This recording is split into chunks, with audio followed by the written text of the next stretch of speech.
What happens when a small, low-cost drone starts knocking out NATO's prized artillery, radars, and even naval drones? The Lancet, Russia's loitering munition, has become the signature assassin in the sky, redefining what precision strike means on the battlefield.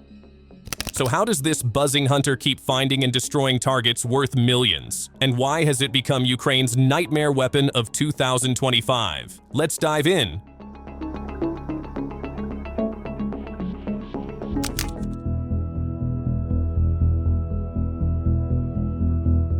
The Lancet, produced by Zala Aero under the Kalashnikov concern, first appeared in Syria in 2019, but in Ukraine, it has become Russia's signature assassin in the sky. Unlike large cruise missiles or traditional airstrikes, the Lancet is small, agile, and cheap, designed to hover, search, and then dive into its target with explosive precision. Each drone carries a warhead of around 3 to 5 kilograms, enough to cripple artillery systems, radars, or even armored vehicles. Equipped with an electro-optical seeker and live video feed, operators can guide it directly into weak spots. This makes it a nightmare for Ukrainian forces who rely on NATO artillery for long-range firepower.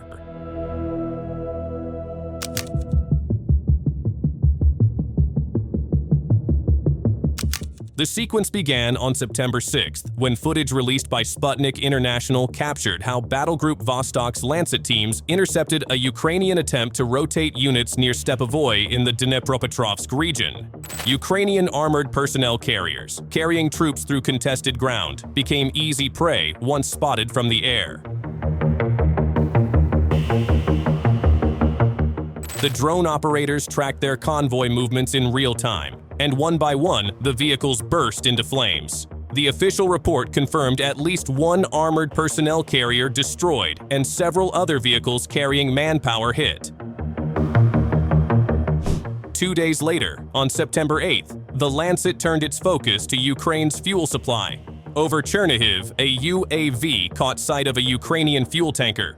The drone dove in with precision, striking the vehicle and igniting it in a massive fireball. Within moments, black smoke was billowing into the sky, confirming the destruction. The attack highlighted a critical vulnerability. Fuel logistics remain one of the most fragile arteries of modern armies, and Lancet drones have repeatedly been used to sever them at will. It didn't stop there. A report published by September 10th brought a higher-profile target into the crosshairs. The military news Telegram channel reported that UAV reconnaissance of the Vostok group had located a US-supplied M198 towed howitzer. Operators recorded the weapon mid-action, firing its shells at Russian positions. The coordinates were locked in, and a Lancet was dispatched immediately. Captured on the report by the following day, the battlefield expanded from land to sea. According to Uncensored News, a Lancet UAV from Russia's coastal defense forces intercepted and destroyed a Ukrainian unmanned surface vessel. The naval drone was likely intended for offensive operations against Russian maritime assets. Its destruction not only denied Ukraine a strike opportunity, but also showcased the versatility of the Lancet system, capable of hunting targets across domains, from howitzers buried in fields to unmanned boats skimming across water. The tempo of operations had intensified. In the Pokrovsk direction, Russian reports painted a vivid picture of relentless engagements. Footage shared on September 14th by Military News described the ongoing Battle of Pokrovsk, where Center Group of Forces soldiers carried out sustained strikes day and night. Lancets were central in burning NATO-supplied armor, demolishing artillery, erasing enemy positions, and even targeting UAV control centers. The selection of clips showed the breadth of destruction. Infantry positions reduced to rubble, weapons depots consumed by fire, and armored vehicles left smoldering in the mud. The framing of the reports describing brave soldiers and constant nighttime assaults. It suggested a deliberate effort to highlight both the ferocity and effectiveness of Russian combat units. 4 days later, the report on September 15th shows another Lancet strike brought attention back to American artillery.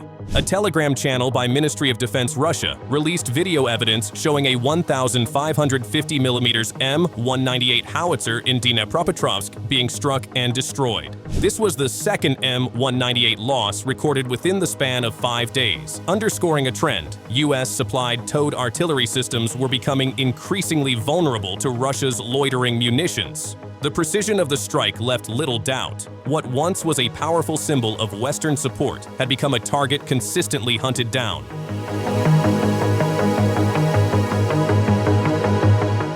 The string of Lancet strikes lays out a clear pattern. This is not random attrition, but a deliberate exploitation of a structural weakness in modern artillery. If hulking guns like the USM-198 can be singled out and destroyed repeatedly, the problem isn't luck, it's design.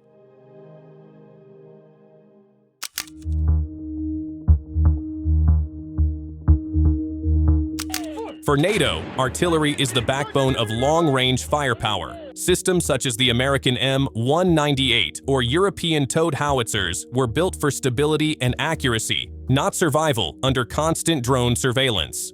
Once deployed, these guns must emplace, fire, and only then attempt to relocate, a process that creates long exposure windows. Against conventional counter-battery radars, that delay might be survivable.